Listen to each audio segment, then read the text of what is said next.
to News Geelong on this Wednesday evening as we turn to the action-packed world of Geelong sport and our own flying hawk, Nathan Curry. Good evening, Nathan. Thanks very much, Rollo. Well, I'm down here at Skilled Stadium to get all the latest from the Geelong Football Club. But before that, we'll turn our attention to the world of GDFL footy, where News Geelong's Cal Lowther caught up with Bellpost Hills match committee member Justin Tarr after their big win over Werribee Centrals on the weekend. Justin, good close-fought game, and must have been really pleasing to get a win and kick away late in the final quarter. Yeah, it was fantastic. Just good character by the boys, playing away to Werribee. Obviously a very good side, rated them very highly. It was just a hard physical game, with the wind and tough conditions, but it's just good to kick away in the end, as you said. We really found something in that last 10-15 minutes, and so very pleasing. Must have been a bit difficult today. Obviously, had a couple of important players out in Gurge and Lewis, but had a good solid midfield and a good solid showing from them.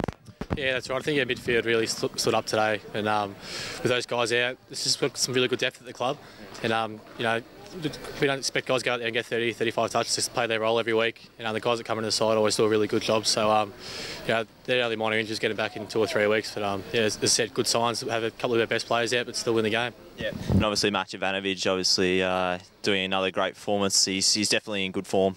Yeah, he's an unbelievable player. He just doesn't stop. Just the main thing is his work rate. If he doesn't get the footy in the air, he gets on the ground, and just gives the guys a lot of confidence to have someone like that down deep forward. Yeah. All right, thanks very much, Justin. No worries. Thanks, guys. Thanks very much, Cal. Well, now it's time to hand over to my good friend John Dunn, who brings us all the latest racing action from down here in Geelong. Racing winter style here at Geelong last Friday afternoon with all the dignitaries in attendance, and in the opening event, special credit. Kicked off a big day for trainer Leon Corsons when he was far too good in the opening event. It's Merrill Clonmel who's getting plenty. Special credit, having a tough time getting there, but starting to lift now. And at the line, I think we'll just get there on a very close photo. Well, leading Caulfield trainer Mick Price has long been regarded as one of the best trainers in the business, and he proved it again here last Friday when he produced Manichiro for a big first up win, first start in 12 months. He got the money in the GRC Function and Event Centre Maiden Plate. Manichiro leads by 3/4. In fact, he's holding Chewing Steel at bay. Manichiro comes away by a length and a half now on Chewing Steel, and this has been some sort of trading performance. Back from a year-long spell. Well, 3-year-old Galloper Dairy was still a maiden going to last Friday's race, but trainer Peter Snowden had no hesitation in taking on the older horses in the 0 to 58 handicap, and his decision was vindicated. Over the top. You'll love it, and Dairy coming after Elsa here and Miss Pinkelot. Dairy on the outside, getting the upper hand, driven to the front, and it's Dairy. Dairy going on to score from You'll Love It. Strike the Tiger. He was having his first start on the synthetic on Friday afternoon, but he handled it with aplomb and provided the third leg of a winning treble for trainer Leon Corsons. Strike the Tiger takes the lead. Spirit said about 2 lengths away. It's Strike the Tiger going strongly. Spirit said has to really mid. It's Strike the Tiger still in front and will win from King Tiger. And that's the wrap-up of racing here last Friday at Geelong. We're on again tomorrow. And now as we head into the depths of winter, perhaps I must ask the chef to put curry on the menu tomorrow lunch. Cheers, John. I don't care what's on the menu tomorrow, mate, as long as you make sure you get your racing wrap done for us.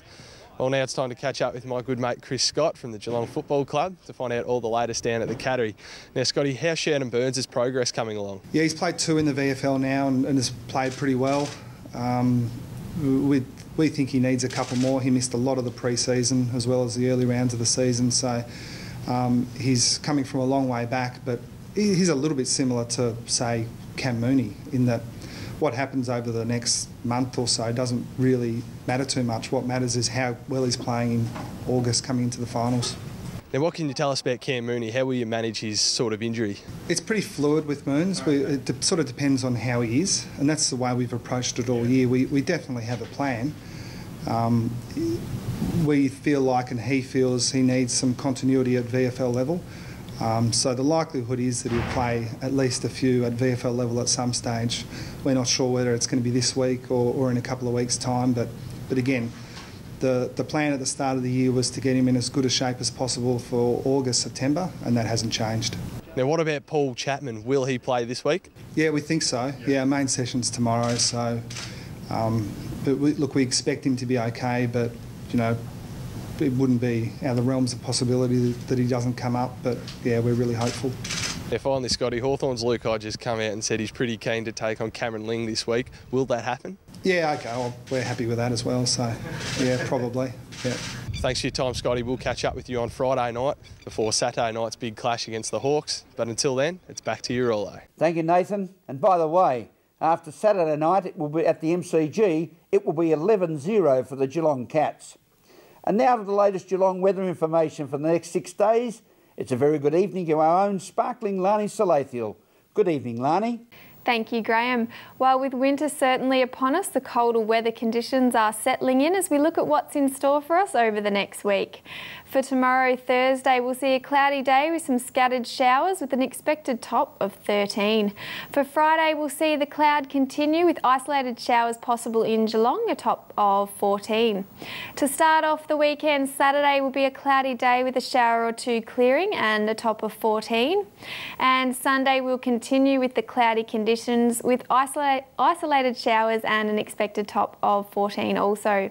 For the new week, Monday we'll see a cloudy day with a shower or two possible, a top of 14. While Tuesday we'll see these early wintry conditions of cloud and isolated showers continue with a top of 13. And today around Geelong and the Surf Coast we saw cloudy conditions with scattered showers easing during the day with some local hail and thunder with a top temperature of a chilly 11 degrees. And to keep our viewers up to date with the latest in weather news, a correction to the information regarding the relocation of the official Bureau of Meteorology weather reading station at Geelong. Thank you to Mr. Andrew Collins, Regional Engineering Services Manager of the Bureau of Meteorology Victoria Regional Office. The new weather station in Geelong has been relocated from Grovedale Airport to the Geelong Racecourse. The Avalon Airport weather station is still in service. That's the weather outlook for the coming week. Have a pleasant evening, keep warm, turn on your electric blankets, and in the meantime, it's back to you, Graham. Thank you, Lani. And thank you for being with us on News Geelong. To our good friend John Forbes, who is not in the best of health at the moment, remember, John, take your time and smell the flowers. From all the team at News Geelong, have a pleasant evening and a very good night.